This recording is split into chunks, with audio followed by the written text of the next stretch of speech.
আওয়ামী লীগের দোসররা দেশকে অস্থিতিশীল করতে এখনো চক্রান্ত করছে বলে অভিযোগ বিএনপি নেতাদের। বন্দি চুক্তির আওতায় শেখ হাসিনাকে দেশে ফেরত দিতে ভারত সরকারের প্রতি আহ্বান জানান তারা। বৃহস্পতিবার ঢাকায় আলাদা অনুষ্ঠানে এসব কথা বলেন দলটির নেতারা। অন্তর্বর্তীকালীন সরকারকে প্রশ্নবিদ্ধ করা ও আওয়ামী দোসরদের ষড়যন্ত্রের প্রতিবাদে প্রেস ক্লাবের সামনে এ অবস্থান কর্মসূচি। অনুষ্ঠানে বিএনপি নেতা জয়নুল আবদিন ফারুক দাবি করেন, ডক্টর ইউনূসের বিরুদ্ধে ষড়যন্ত্র করছে আওয়ামী লীগের দোসররা। দিল্লিতে বসে শেখ হাসিনা এসব ষড়যন্ত্র করছে, তাই দ্রুত তাকে দেশে ফেরাতে হবে।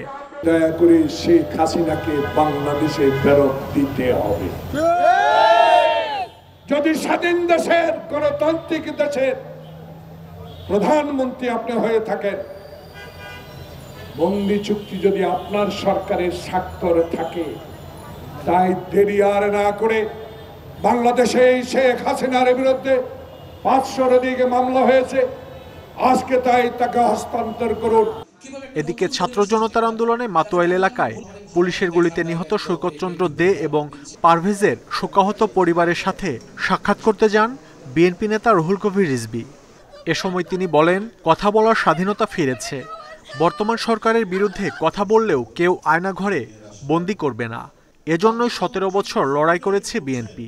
আমরাই আমাদের দেশকে গঠন করতে পারবো এবং আমাদের সেই স্বতঃস্ফূর্ত শক্তি, আমাদের সেই সম্ভাবনা, সেই মেধা এখানে রয়েছে, যাতে আমরা একটা সত্যিকারের এবং সচল কার্যকর গণতন্ত্রের দিকে আমরা যাতে এগিয়ে যেতে পারি। এখন সেই পরিস্থিতি আমাদেরকে তৈরি করতে হবে।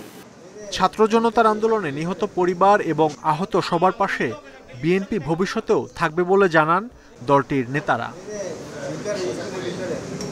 মাহমুদ শরীফ, ইন্ডিপেন্ডেন্ট নিউজ, ঢাকা। দ্রুত সংস্কার কাজ শেষ করে নির্বাচনের রোডম্যাপ ঘোষণা করতে সরকারের প্রতি আহ্বান জানিয়েছেন জামায়াতে ইসলামীর আমির ডাক্তার শফিকুর রহমান। বিকেলে রাজধানীতে আইনজীবী সমাবেশে এই আহ্বান জানান তিনি। এ সময় সরকারকে বিপ্লবের চেতনা ধারণ করার তাগিদ দিয়ে কারো খেয়াল খুশি মতো রাষ্ট্র পরিচালনা করা যাবে না বলে সতর্ক করেন জামায়াতের আমির। অন্তর্বর্তী সরকারের কার্যক্রম নিয়ে সরাসরি কোনো সমালোচনা না করলেও বিভিন্ন বিষয়ে সতর্ক করে যাচ্ছে জামায়াতে ইসলামী।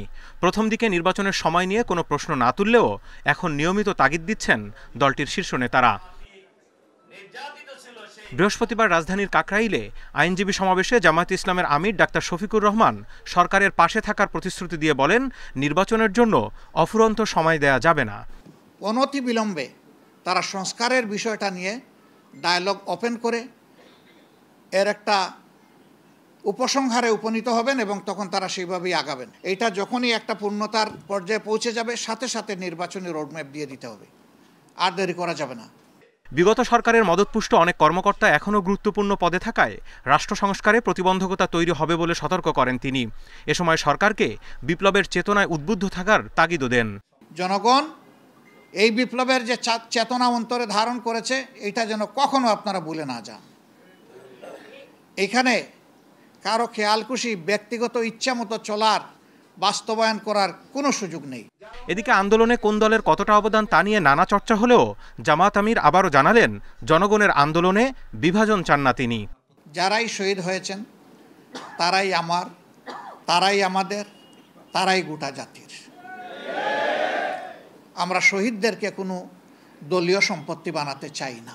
গণঅভ্যুত্থানে শহীদদের প্রতিটি পরিবার থেকে একজনকে সরকারি চাকরি দেওয়ার পরামর্শ দেন জামায়াত ইসলামের আমির। কারো কাছে হাত পাতার তার প্রয়োজন হবে না। Zahidul Bashar, Independent news, Dhaka. Independent টেলিভিশনের বিরুদ্ধে ওরিয়ন গ্রুপের হয়রানিমূলক মামলার প্রতিবাদে মানববন্ধন করেছেন সাংবাদিক সহ বিভিন্ন শ্রেণী পেশার মানুষ। মামলা প্রত্যাহার সহ দুর্নীতির সঙ্গে সংশ্লিষ্টদের বিচারে দাবি করেন তারা। বৃহস্পতিবার বেলা 12:30টার দিকে জাতীয় প্রেস ক্লাবের সামনে মানববন্ধন অনুষ্ঠিত হয়। সম্প্রতি ওরিয়ন গ্রুপের বিদ্যুৎ কেন্দ্র ও গুলিস্তান যাত্রাবাড়ি ফ্লাইওভারের দুর্নীতি নিয়ে প্রতিবেদন প্রকাশ করায় 500 কোটি টাকা করে 2টি মামলা করা হয় ইন্ডিপেন্ডেন্ট টেলিভিশন ও দেশ টিভির বিরুদ্ধে। ইন্ডিপেন্ডেন্ট টেলিভিশন ও দেশ টিভির বিরুদ্ধে হয়রানিমূলক এই মামলার প্রতিবাদে মানববন্ধন করেছে সাংবাদিক ও সর্বস্তরের সাধারণ মানুষ। মানববন্ধনে সাংবাদিকরা বলেন, ওরিয়ন গ্রুপ মানহানির মামলা দিয়ে স্বাধীন গণমাধ্যম ও সাংবাদিকদের কণ্ঠরোধ করতে চায়। অন্তর্বর্তী সরকারের সংস্কারের এই সময়ও সাংবাদিকদের কেন কণ্ঠরোধ করতে মামলা হচ্ছে, এমন প্রশ্ন তোলেন সাংবাদিকরা। তথ্য প্রমাণের সব ডকুমেন্ট আমাদের আছে, আমরা জার্নালিজমের যত ইথিক্স আছে সব ইথিক্স মেনটেন করে আমরা এই রিপোর্ট করেছি। অতীতের মতো আমাদের বিরুদ্ধে মামলা দেওয়া হচ্ছে, হামলা করা হচ্ছে, মানহানি মামলা দেওয়া হচ্ছে। এসব মানহানি মামলা গণমাধ্যমের অনুসন্ধানী সাংবাদিকরা ভয় পায় না। সাহস থাকে তো আপনারা যখন আমরা যোগাযোগ করেছি তখন আপনারা কেন সামনাসামনি মুখোমুখি হতে পারেননি? তখন কেন আপনারা পালিয়ে বেরিয়েছেন? যে ধরনের নিয়মগুলো মানা দরকার প্রত্যেকটা নিয়ম মেনেই আমরা একটি সংবাদ প্রচার করি। এবং আমরা দেখেছি গতকালকে আমাদের দেশ টিভিতে দুটি মামলা করেছে মানহানির, 500 করে, দুটি 1000 কোটি টাকার মানহানির মামলা করেছে। যারা সাংবাদিক অনুসন্ধানী সাংবাদিকতা করে তাদের নামে কোনো ধরনের মামলা যেন না হয়। যে সংবাদ প্রচার করা হয়েছে সেই সংবাদ একেবারে তথ্যবহুল এবং উপযুক্ত প্রমাণ উপস্থাপন করেই টেলিভিশনে সংবাদ প্রচার করা হয়েছে। মানববন্ধনে বক্তারা ওরিয়ন গ্রুপের করা এসব হয়রানিমূলক মামলা প্রত্যাহারের দাবি জানান। আদালতে যখন আমরা দেখি যে অনেক টাকা মূল্যের মানহানি মামলা হয়, এটা শুধু আজকে না, সবসময় হয়েছে। এটা একটা বড় উদ্দেশ্য হচ্ছে যখন সংবাদকর্মীরা যেন উৎসাহ হারিয়ে ফেলেন সংবাদ করবার ক্ষেত্রে। সরকার এমন একটা ব্যবস্থা করুক যে কোনো ব্যক্তি সংক্ষিপ্ত হলে যেন প্রথমে প্রেস কাউন্সিলে যেতে হবে। দুর্নীতির খবর প্রচারে গণমাধ্যমের স্বাধীনতা চাই বলে মানববন্ধনে জোর দাবি তোলে সাংবাদিকরা। মাধ্যমের দায়িত্ব হচ্ছে। Mahmudul Hasan, independent news, Dhaka. Independent ও দেশ টেলিভিশনের সাংবাদিকদের বিরুদ্ধে ওরিয়ন গ্রুপের মামলার ঘটনায় নিন্দা ও প্রতিবাদ জানিয়েছে Dhaka reporters unity DRU।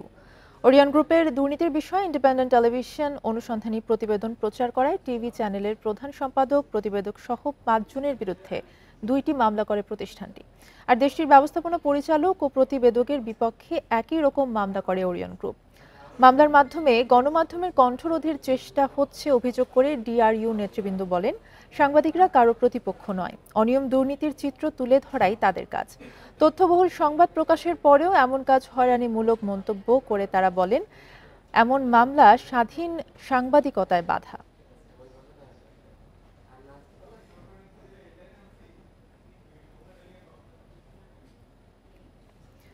Dhanmondi থানার কিশোর আব্দুল মোতালিব হত্যা মামলায় পুলিশের অতিরিক্ত উপমহাপরিদর্শক মশিউর রহমানের 7 দিনের রিমান্ড দিয়েছে আদালত। ঢাকার chief metropolitan magistrate Farzana Shakil এই আদেশ দেন।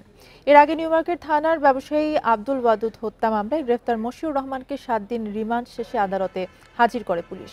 পরে তাকে ধানমন্ডি থানায় কিশোর মোতালিব হত্যা মামলায় গ্রেফতার দেখানোর আবেদন করা হয়। একই সঙ্গে তার 10 দিনের রিমান্ড চাওয়া হয়। অন্যদিকে আসামিপক্ষ জামিনের আবেদন করেন। উভয় পক্ষে শুনানি শেষে 7 দিন রিমান্ড মঞ্জুর করে আদালত। গেল 4 আগস্ট ধানমন্ডিতে বৈষম্য বিরোধী ছাত্র আন্দোলনে গুলিতে নিহত হয় ওই কিশোর। এই হত্যার সঙ্গে তাকে জড়িত থাকার কারণে তার বিরুদ্ধে 10 দিনের রিমান্ড চাওয়া হয় এবং বিজ্ঞ আদালত আসামি পক্ষেও এই রিমান্ড বাতিলের বিরুদ্ধে এবং জামিনের জন্য দরখাস্ত দেওয়া হয়। উভয় পক্ষে শুনানি করা হওয়ার পর বিজ্ঞ আদালত তার বিরুদ্ধে 7 দিনের রিমান্ড মঞ্জুর করেন। 2 দিন রিমান্ড শেষে চট্টগ্রাম 6 আসন সাবেক সংসদ সদস্য ABM ফজলে করিম চৌধুরীকে কারাগারে পাঠানো হয়েছে। বৃহস্পতিবার সকালে জেলা পুলিশ কার্যালয়ে জিজ্ঞাসাবাদ শেষে কঠোর নিরাপত্তায় তাকে কারাগারে নেওয়া হয়। গত মঙ্গলবার আদালত ফজলে করিমকে রাউজানে অগ্নিসংযোগের মামলায় রিমান্ড নেয় পুলিশ। জিজ্ঞাসাবাদে তিনি কি তথ্য দিয়েছেন সে বিষয়ে তারা কিছু বলেনি। এদিকে বুধবার ফজলে করিম চৌধুরীর বাড়িতে অভিযান চালিয়ে অস্ত্রগুলি উদ্ধার করা হয়েছে। বৃহস্পতিবার সকালে রাউজান উপজেলার গহিরায় এবং সন্ধ্যায় শহরের বাড়িতে অভিযান চালানো হয়। চট্টগ্রাম জেলা পুলিশ জানায়, ফজলে করিম চৌধুরীর গ্রামের বাড়ি থেকে অস্ত্র উদ্ধার হয়েছে, তবে শহরের বাড়িতে কিছু পাওয়া যায়নি বলে জানা গেছে।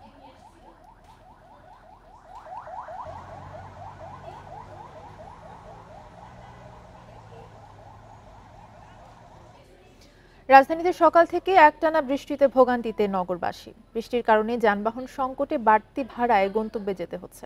মৌসুমী বায়ু সক্রিয় থাকায় এই বৃষ্টিপাত হচ্ছে, তবে আগামীকাল থেকে বৃষ্টি কমে আসতে পারে। তাপমাত্রাও কিছুটা বাড়ার সম্ভাবনা রয়েছে।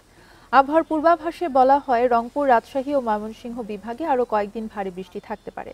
লঘুচাপের প্রভাবে সমুদ্র বন্দরগুলোকে ৩ নম্বর এবং নদী বন্দরে ১ নম্বর স্থানীয় সতর্ক সংকেত জারি রয়েছে। এদিকে ভারী বৃষ্টির কারণে দেশের ৬ বিভাগে নদ নদীর পানি বাড়তে পারে।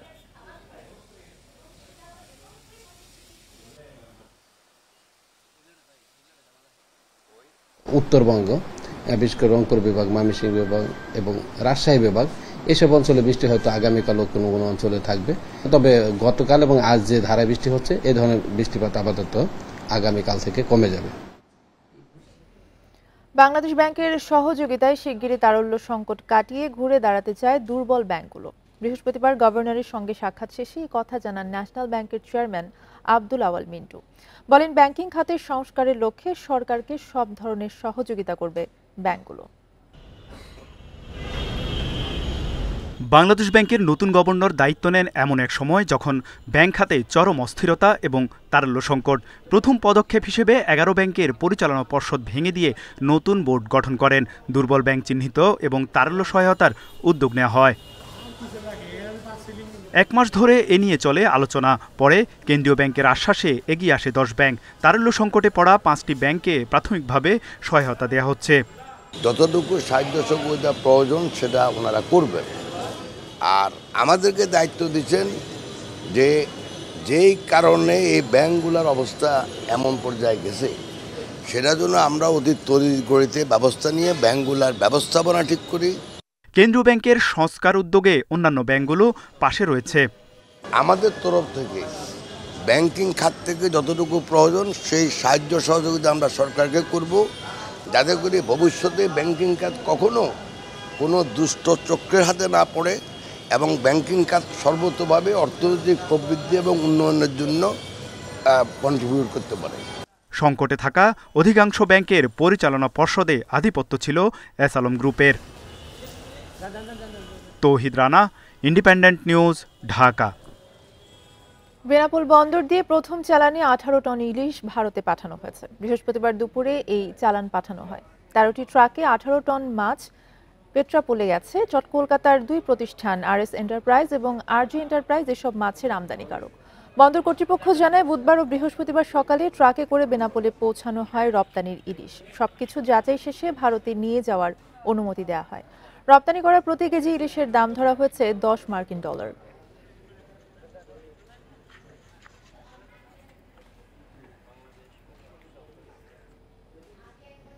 পরিবেশ বান্ধব পর্যটন শিল্প গড়তে মাস্টার প্ল্যান প্রায় চূড়ান্ত করেছে পর্যটন কর্পোরেশন। টাঙ্গুয়ার হাওর, নিঝুম দ্বীপ সহ 5 এলাকায় পর্যটনের বিশেষ গাইডলাইন তৈরি করা হয়েছে। এতে সেন্ট মার্টিন ভ্রমণে নিবন্ধন ফি আদায়ের সুপারিশ থাকছে বলে জানিয়েছে পর্যটন মন্ত্রণালয়। বিশ্ব পর্যটন দিবস সামনে রেখে বৃহস্পতিবার সচিবালয়ে এক সংবাদ সম্মেলনে এই তথ্য জানান পর্যটন মন্ত্রণালয়ের সচিব। বিশ্বের দীর্ঘতম প্রাকৃতিক সমুদ্র সৈকত কক্সবাজার, এর বালুকাবেলা আর নীল জলরাশির হাতছানি বিমোহিত করে সবাইকে। দক্ষিণে আছে ডেরাকটা বাঘের ডেরা সুন্দরবন। বিশ্বের একমাত্র ম্যানগ্রোভ এই বনেই কেবল টিকে আছে এই বাঘ, সাথে হরিণ, কুমির সহ নানা প্রজাতির প্রাণী। দেশের উত্তর পূর্বে টাঙ্গুয়ার হাওর, বিশ্বের সবচেয়ে বেশি বৃষ্টির ঢলের পানি জমে এখানে। চারদিকে পাহাড় আর হিজল করচের বন। ভ্রমণ পিপাসুদের আপন করে নেয় সিলেট, সুনামগঞ্জ, কিশোরগঞ্জের প্রকৃতি। উত্তর মধ্যাঞ্চলে রয়েছে 5000 বছরের প্রত্নতত্ত্ব। এই জনপদে 1000 বছরের ইতিহাস লুকিয়ে আছে মহস্থানগড়, সোমপুর বিহার, ময়নামতির টেরাকোটায়। সম্প্রতি পদ্মা সেতুর মাওয়া পয়েন্টকে বাণিজ্যিক পর্যটন হিসেবে গড়ে একটি মহাপরিকল্পনা চূড়ান্ত করেছে পর্যটন কর্পোরেশন। সংবাদ সম্মেলনে এ তথ্য জানান মন্ত্রণালয়ের সচিব। মাস্টার প্ল্যানের আন্ডারে আমরা অ্যাকশন প্ল্যান করে আমরা বিনিয়োগের উদ্যোগ নেওয়া হবে এবং তখন পর্যটন শিল্পর অগ্রযাত্রা আরও দৃশ্যমান হবে। সভায় সেন্ট মার্টিন ভ্রমণে নিবন্ধন ফি আদায়ে সুপারিশ করেছে বলে জানিয়েছে পর্যটন মন্ত্রণালয়। রেজিস্ট্রেশন চালু করা, যে একটা নির্দিষ্ট পরিমাণ ট্যুরিস্ট সেখানে যাবে একদিনে, তো এই প্রক্রিয়াগুলো নিয়ে কাজ হচ্ছিল কিন্তু চূড়ান্ত হয় নাই। পর্যটন শান্তির সোপান, এই প্রতিপাদ্যে শুক্রবার সারা দেশে উদযাপন হবে বিশ্ব পর্যটন দিবস। Shahriar Anirban, independent news, Dhaka. সাকিবের দেশে ফেরা ও নিরাপত্তা প্রসঙ্গে কিছু বলেননি বিসিবি সভাপতি ফারুক আহমেদ। বোর্ড সভায় তার অবসরের সিদ্ধান্ত নিয়ে আলোচনা হয়েছে। নতুন সভাপতির নেতৃত্বে তৃতীয় বোর্ড সভায় ছিল বেশ কিছু এজেন্ডা। বিপিএল নিয়ে সিদ্ধান্ত হয়েছে। টুর্নামেন্ট শুরু হবে 27 ডিসেম্বর, প্লেয়ার্স ড্রাফট 14 অক্টোবর। টানা 3 বোর্ড সভায় অনুপস্থিত থাকায় পাপন, নাসির মল্লিক সহ বেশ কয়েকজন সদস্যপদ হারিয়েছেন। শূন্যস্থান পূরণ ও স্ট্যান্ডিং কমিটির দায়িত্ব বন্টনের বিষয়ে সিদ্ধান্ত হয়নি।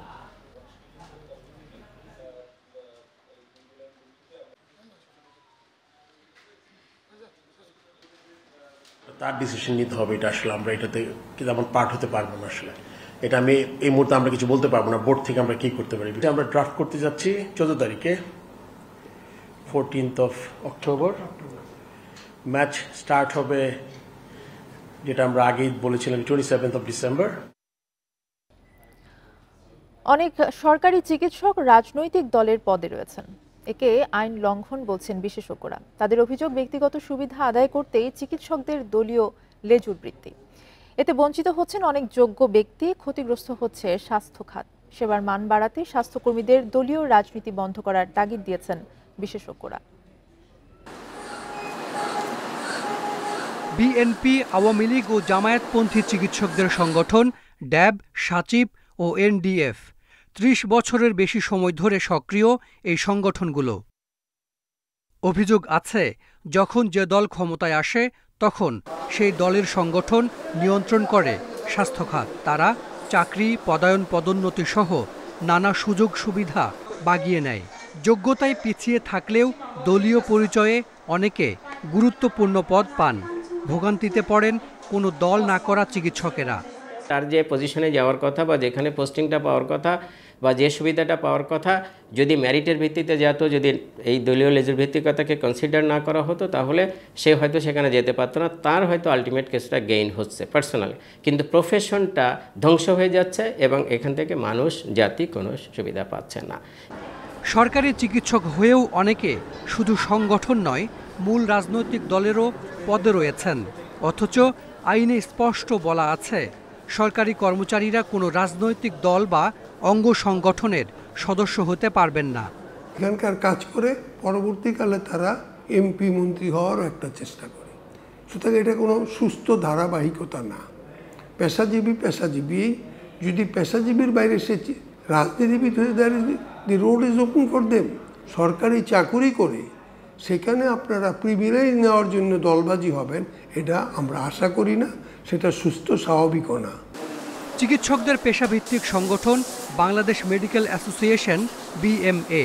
রাজনৈতিক সংগঠনগুলো শক্তিশালী হওয়ায় বিএমএ এখন প্রায় অকার্যকর।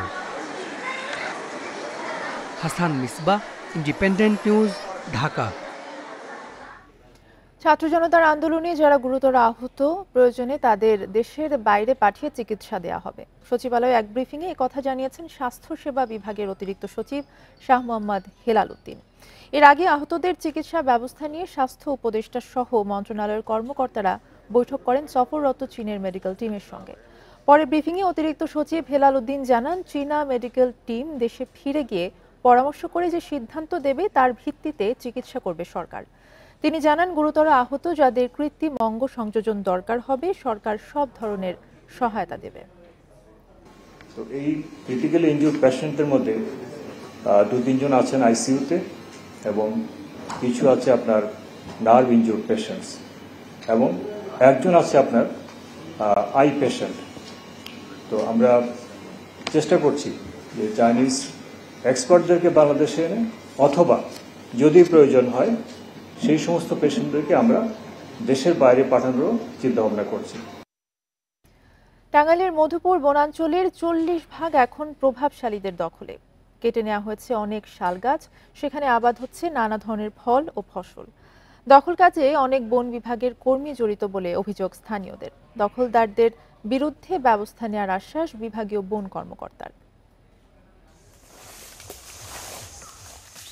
মধুপুর ফুলবাগচালার এই জায়গাতে গেল বছরও ছিল গজারির বন, কিন্তু এখন এই জায়গাতে গাছ কেটে চাষ হচ্ছে ফলের।